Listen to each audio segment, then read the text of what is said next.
Dua wisatawan asal Ambar Ketawang, Sleman, Daerah Istimewa Yogyakarta, DIY, dilaporkan terseret ombak saat hendak swafoto di Pantai Menganti, Kebumen, Jawa Tengah. Korban bernama Fajar Mutaki, 32, ditemukan dalam keadaan meninggal dunia, sementara keponakannya, Safik Zahid, 3, masih dalam pencarian tim SAR gabungan.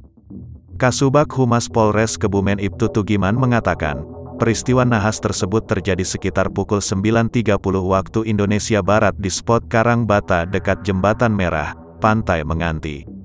Fajar saat itu sedang berdiri menggendong keponakannya yang masih balita di tepi karang untuk bersuafoto.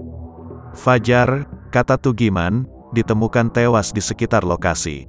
Upaya evakuasi berjalan dramatis lantaran kondisi medan yang dikelilingi batu karang dan gelombang besar pantai selatan.